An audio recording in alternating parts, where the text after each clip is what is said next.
വിവാഹം കഴിഞ്ഞ കാലം മുതൽ ഒരു കുഞ്ഞിനു വേണ്ടിയുള്ള കാത്തിരിപ്പിലായിരുന്നു അലീനയും ഭർത്താവ് റൊമാരിയോയും.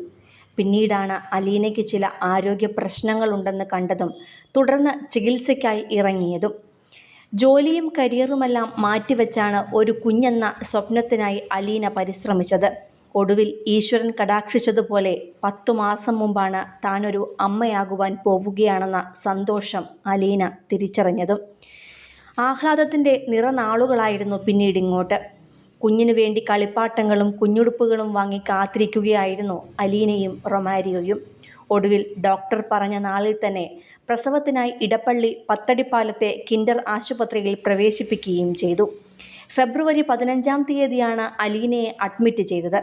രാത്രിയോടെ തന്നെ പ്രസവവേദന അനുഭവപ്പെടുകയും രാവിലെ 11 മണിയോടെ ഒരു പെൺകുഞ്ഞിന് ജന്മം നൽകുകയും ചെയ്തു. എന്നാൽ പുലർച്ചെ വാട്ടർ ബ്രേക്ക് ചെയ്ത് വിട്ടപ്പോൾ മുതൽ കടുത്ത വേദന അനുഭവപ്പെട്ടിരുന്ന അലീന വയറ്റിൽ മക്കോണിയം എന്ന മഷി റിലീസായിട്ടുണ്ടെന്നും അത് കുഞ്ഞിനുള്ളിലേക്ക് കടന്നിട്ടുണ്ടെന്നും ഡോക്ടർമാർ പറയുന്നത് കേട്ടിരുന്നു. സഹിക്കാനാകാത്ത വേദനയായതോടെ നിലവിളിച്ചു കരഞ്ഞ അലീനയുടെ കരച്ചിൽ കണ്ടുനിന്നവർക്കാർക്കും സഹിക്കാനാകുമായിരുന്നില്ല.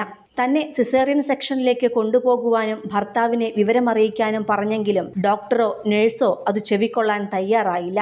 ആശുപത്രിയുടെ നോർമൽ ഡെലിവറി എന്ന മാർക്കറ്റിങ്ങിന് വേണ്ടി അവർ അലീനയെ നോർമൽ ഡെലിവറി ആക്കുവാൻ പരിശ്രമിക്കുകയായിരുന്നു. ഒടുവിൽ 11 മണി കഴിഞ്ഞപ്പോൾ പ്രസവിച്ചെങ്കിലും കുഞ്ഞിന്റെ ശ്വാസകോശത്തിലേക്ക് മെക്കോണിയം കയറിയതിനെ തുടർന്ന് ശ്വാസകോശ സംബന്ധമായ ഗുരുതരമായ പ്രശ്നങ്ങൾ കുഞ്ഞിന് ബാധിക്കുകയായിരുന്നു. പിന്നീട് ആസ്റ്റർ മെഡിസിറ്റിയിലേക്ക് മാറ്റിയെങ്കിലും ചികിത്സയിലിരിക്കെ 10-ാം നാൾ കുഞ്ഞ് മരണപ്പെടുകയായിരുന്നു. കാത്തിരുന്നു കിട്ടിയ കുഞ്ഞിന്റെ മൃതദേഹവുമായി നേരെ ആശുപത്രിയിലേക്ക് എത്തുകയായിരുന്നു അലീനയും റൊമാരിയോയും വീട്ടുകാരും ബന്ധുക്കളുമെല്ലാം. എന്നാൽ ചികിത്സയിൽ വീഴ്ച സംഭവിച്ചിട്ടില്ല എന്നാണ് കിൻഡർ ആശുപത്രി അധികൃതർ നിലപാട് സ്വീകരിച്ചത്.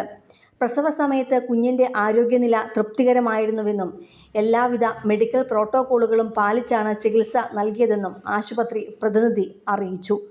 കുഞ്ഞിന് ശ്വാസതടസ്സം കണ്ടപ്പോൾ തന്നെ ആവശ്യമായ ചികിത്സകളെല്ലാം നൽകുകയും കൂടുതൽ സൗകര്യമുള്ള സെന്ററിലേക്ക് മാറ്റുകയും ചെയ്തുവെന്നാണ് ഇവരുടെ വിശദീകരണം.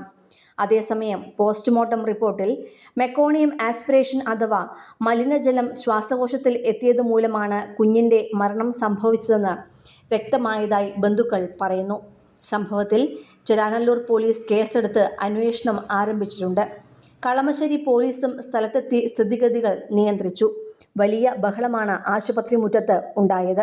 ചെറിയ ശവപേടകത്തിൽ പൊതിഞ്ഞാണ് കുഞ്ഞിനെ ഇവർ ആശുപത്രിയിലേക്ക് എത്തിച്ചത്. തങ്ങളുടെ കുഞ്ഞ് ഒരു ഏഞ്ചൽ ബേബിയാണ്. അവൾക്കുണ്ടായ ഈ അവസ്ഥ ഇനി മറ്റൊരു കുഞ്ഞിനും ഉണ്ടാകരുത് എന്ന ലക്ഷ്യത്തോടെയാണ് പോരാട്ടമെന്ന് നെഞ്ചുരുകുന്ന വേദനയോടെയാണ് അലീനയും റൊമാരിയോയും പറഞ്ഞത്. സിനിമ, ഫാഷൻ, ലൈഫ് സ്റ്റൈൽ വാർത്തകൾക്കായി മലയാളി ലൈഫ് സബ്സ്ക്രൈബ് ചെയ്യൂ. ലേറ്റസ്റ്റ് അപ്ഡേറ്റ്സിനായി ബെൽ ബട്ടണും അമർത്തുക.